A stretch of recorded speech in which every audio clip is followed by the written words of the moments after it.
Muy buenos días chicos, bienvenidos a la primera clase virtual de Ciencias Sociales y en esta oportunidad vamos a ver un tema llamado periodización, que ya estuvimos repasando un poquito, pero para que quede bien claro acá. Básicamente lo que vamos a ver es cómo se mide el tiempo cuando estamos hablando de historia, qué herramientas utilizamos para medir el tiempo. Así que vamos a ver las distintas formas que tenemos. Hay que destacar que las distintas civilizaciones fueron creando calendarios que les servía para medir el tiempo. Los calendarios más comunes son los que están basados en los años solares, que es el que seguimos utilizando hoy en día. ¿Qué es un año entonces? Es cada vez que la Tierra da una vuelta alrededor del Sol. Este movimiento se llama traslación. Como pueden ver en la imagen, acá lo que van a ver es la ubicación de la Tierra respecto del Sol. ¿Cuánto dura esta traslación? Específicamente dura 365 días y 6 horas. Pero el año nuestro solamente tiene 365 días. ¿Qué pasa con esas 6 horas? Se van acumulando al año siguiente. Entonces, un año nos sobran 6 horas. Al otro año nos sobran otras 6 horas, ya son 12. Al tercer año nos vuelven a sobrar 6 horas, son 18. Y en el último año nos sobran 24 horas. Eso es lo que nosotros conocemos como año bisiesto. Es un año de 366 días. ¿Cuál es ese día que se agrega? El 29 de febrero. Un día que pasa cada 4 años. Les recuerdo que los días tienen que ver con la rotación de la Tierra, cuando la Tierra gira sobre su propio eje. Una vuelta que da la Tierra es un día. Durante el movimiento de traslación alrededor del Sol, la Tierra gira 365 veces sobre su propio eje. Pero este es solo uno de los tipos de calendario que hay. También había calendarios con meses lunares, que tiene que ver con cuando la Luna gira completamente alrededor de la Tierra.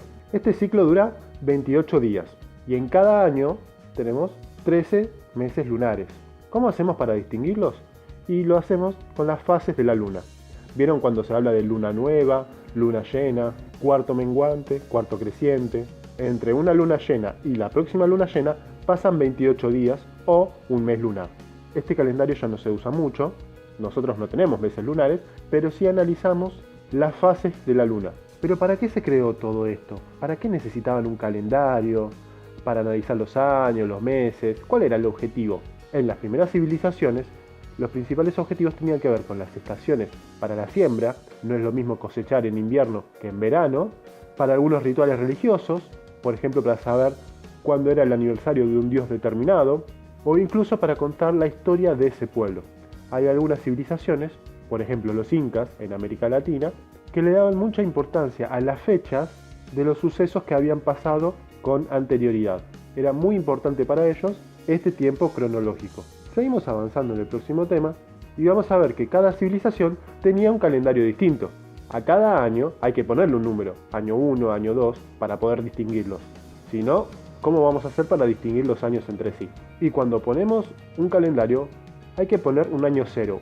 El año cero es el punto de partida, donde empieza la historia para ellos. Puede haber cosas atrás, obviamente, pero la historia de ellos empieza a partir de ese momento. Vamos a ver que las distintas civilizaciones toman distintos criterios para establecer un año cero. Por ejemplo, los egipcios, de las primeras civilizaciones, empezaban el año con cada coronación de faraón. Es decir, cuando un faraón, el gobernante, era coronado, ese año era el año cero, y a partir de ahí seguían los años. Cuando moría y era seleccionado otro faraón, el calendario se reiniciaba y volvíamos al año cero. Por otro lado, los romanos establecen el año cero en la fundación de Roma. Ahí empieza la historia para ellos. Los griegos, por otro lado, lo hacen con la primera olimpiada que tuvieron. Los judíos establecen la creación del mundo, la que ellos consideran que es la creación del mundo, como año de partida, como año cero. Los musulmanes, a partir de la primera peregrinación que hizo Mahoma, que sería el profeta para los musulmanes, así como Jesús lo es para los cristianos. Y por último, el más utilizado, el de los cristianos, que establece que el año cero es el nacimiento de Jesús. Actualmente, este es el calendario que más se utiliza en todo el mundo. Vamos a tener fechas distintas, por ejemplo, los judíos, al no reconocer como profeta a Jesús, siguen utilizando el calendario anterior. Por eso las festividades de los judíos son distintas de las festividades de los cristianos, como por ejemplo el Año Nuevo o la Navidad. Los chinos, que tampoco son cristianos, utilizan otro calendario distinto, van por otro año y festejan el Año Nuevo en otra época, no lo festejan el 31 de diciembre como lo hacemos nosotros. En el libro de la materia tienen un esquema donde figura los distintos calendarios que existen. Tenemos acá abajo los años según el calendario cristiano. En el año 0 empieza la era cristiana con el nacimiento de Jesús.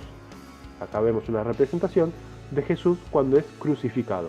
La era musulmana, vemos que está por acá, empieza en el año 622.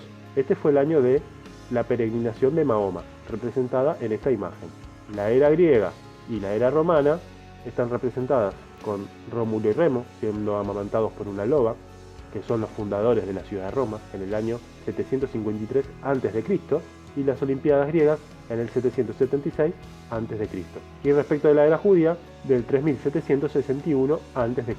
¿Qué significa esto de antes de Cristo, después de Cristo? Para entender eso tenemos que explicar qué son los años, que es la principal unidad de medida. Dijimos que era una traslación alrededor del Sol, y siempre están relacionadas con el año 0. Es decir, la numeración de los años está vinculada con el 0. Esta numeración es creciente hacia el futuro y decreciente hacia el pasado.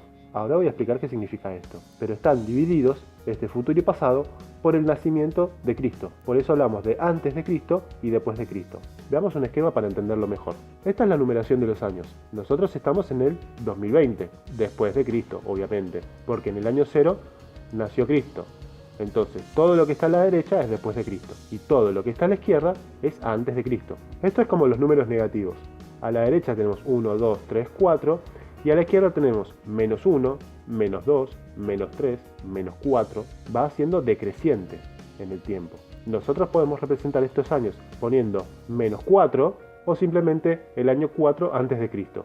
Sería lo mismo, pero cuando nosotros hablamos de que algo sucedió, por ejemplo, en el 500 antes de Cristo, no estamos hablando del 500 que está acá, sino del 500 que está acá. 500 años antes de que nazca Cristo. Una cosa más se puede decir respecto de los años, y es que a veces nos sirven para explicar procesos que duran a lo largo de varios años. Entonces lo que hacemos es agrupar estos años en distintas categorías. Las categorías más chicas son, por ejemplo, un bienio, que es un periodo de 2 años. Cuando nosotros hablamos de bienios, hablamos de 2 años. Después están los lustros, estos no se utilizan mucho, pero son periodos de 5 años. Uno de los que más se usa es la década, que son periodos de 10 años. Y acá el más importante y que más vamos a usar nosotros son los siglos. Los siglos son periodos de 100 años. También están numerados como los años. Tenemos año 1, año 2, año 3. Nosotros vamos a tener siglo 1, siglo 2, siglo 3. Desde el año 1 hasta el año 100 es el primer siglo. Desde el 101 al año 200 es el segundo siglo. Desde el año 2001 hasta el año 2100 estamos en el siglo XXI, que es el que ocupamos actualmente. Por convención, los siglos se denominan en números romanos. Acá tienen un esquema de cuáles son los números romanos. Este símbolo significa 1, la B corta significa 5 y la X significa 10. Como por ejemplo, nosotros estamos en el siglo XXI, XXI. Esto es porque 10 más 1 suman 21. Esta es una sumatoria básica. Vamos a ver que hay otras, hay incluso restas. Por ejemplo, si yo pongo la I a la izquierda de la B, en realidad en vez de sumarse se están restando. No sería 6, sería 4. Para que sea 6, la I en vez de estar a la izquierda tendría que estar a la derecha. Y en ese caso sí sería 6.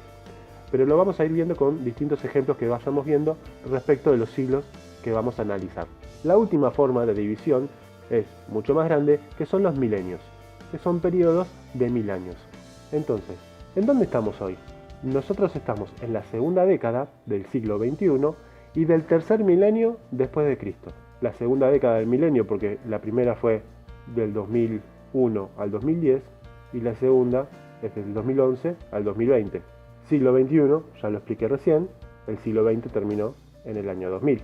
Y el tercer milenio porque el primero va del año 1 al año 1000, el segundo del 1001 al 2000 y en el 2001 empezó un nuevo milenio. ¿Para qué nos sirve esto? Para entender las periodizaciones que habíamos hablado anteriormente, sobre las cuales ustedes hicieron la línea de tiempo. ¿Cuáles son esas periodizaciones? Dijimos que la historia tenía 2 etapas, una etapa con escritura y una etapa ágrafa.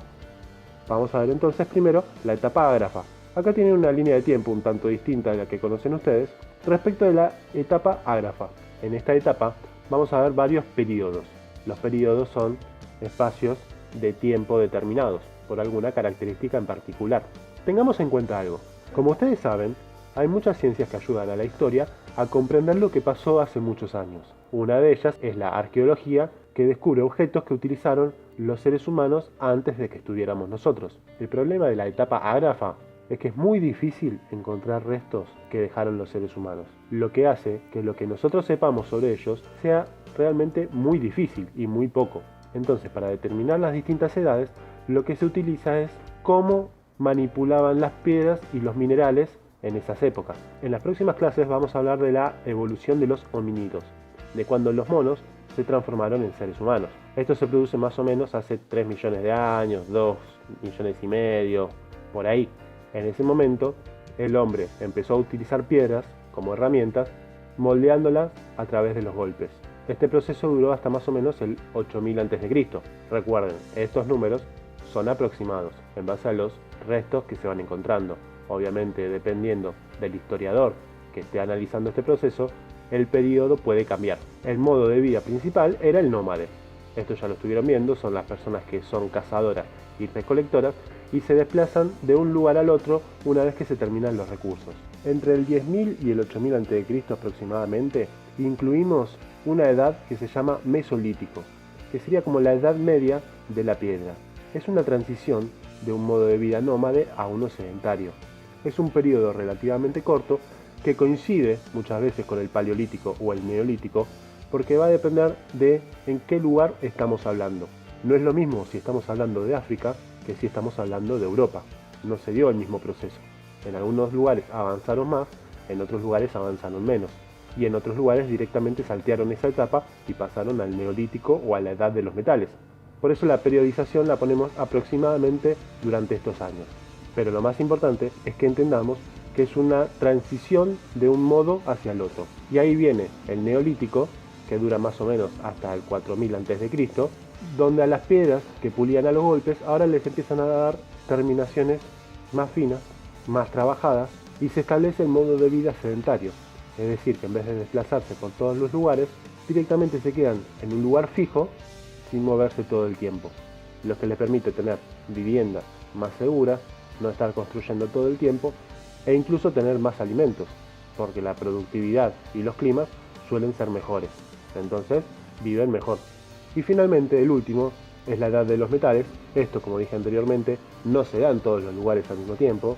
Por ejemplo, algunos lugares pasan del Neolítico a la edad de los metales y otros pasan directamente a la edad antigua. Nosotros damos por finalizada la edad de los metales cuando aparecen los primeros rastros de alguna escritura. Esto es respecto de la etapa ágrafa. Respecto a la segunda etapa, la etapa donde ya tenemos escritura, vamos a ver una separación de las edades distinta y mucho más concreta. Acá sí ya sabemos concretamente cuáles son los años, porque la escritura nos permite guardar un registro de los hechos históricos que fueron sucediendo. Por ejemplo, a través de investigaciones, sabemos que la escritura apareció más o menos en el 4000 a.C. Lo que sí sabemos es que la Edad Antigua termina con la caída del Imperio Romano de Occidente, en el año 476 después de Cristo.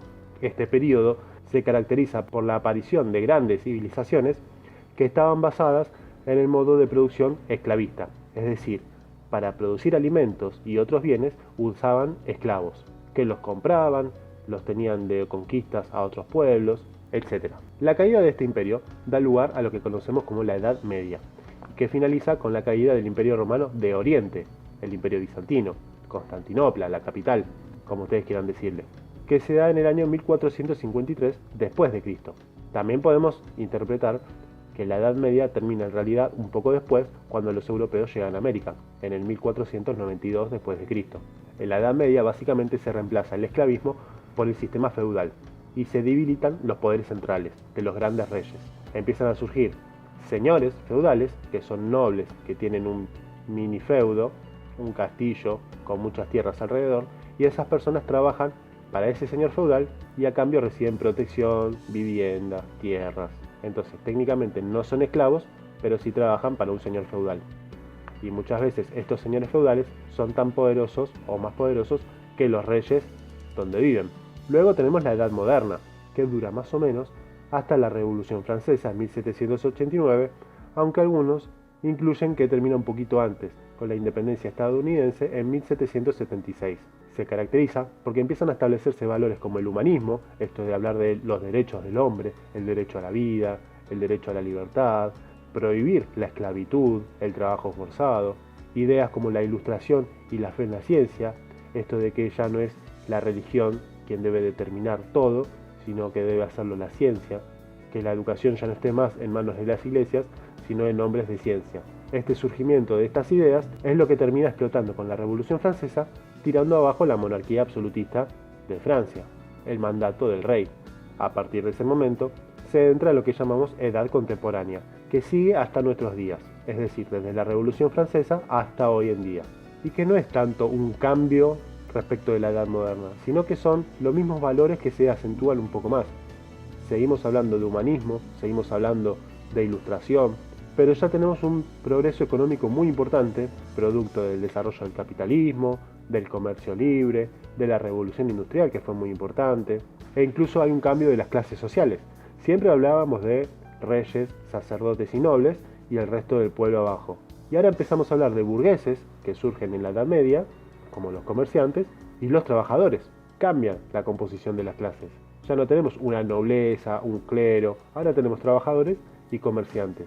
En el libro van a tener un esquema con las distintas periodizaciones, que es un poco complejo de entender, pero está bueno porque habla de cómo fue en distintos territorios.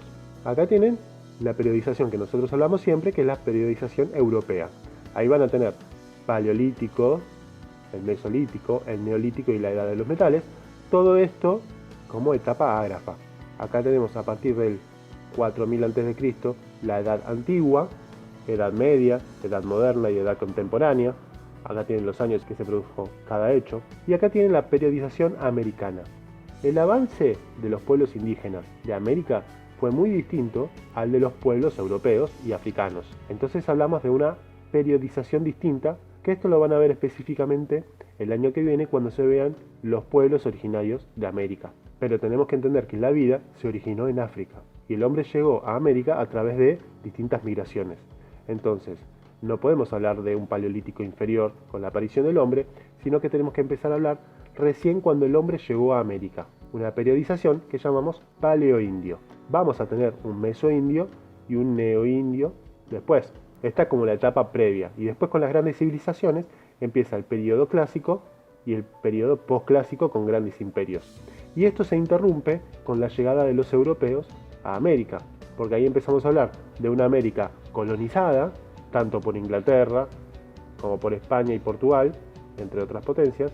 Hablamos de revoluciones de independencia y un neocolonialismo, que eso lo van a ver más específicamente el año que viene cuando vean estas tribus. Pero ahora, como introductorio, terminamos esta clase acá, y la próxima lo que vamos a ver son cómo fue evolucionando el ser humano, cómo fue evolucionando el mono hasta lo que conocemos hoy en día, cómo fueron las migraciones, es decir, cómo se fue trasladando de un pueblo al otro hasta incluso llegar a América, y todo lo que tiene que ver con el entorno en el que vive el ser humano, qué son los recursos naturales, cómo el hombre impacta en esos recursos naturales, cómo los utiliza para su aprovechamiento, cómo determinaron distintas fronteras y varios temas más que serán tema para una nueva clase.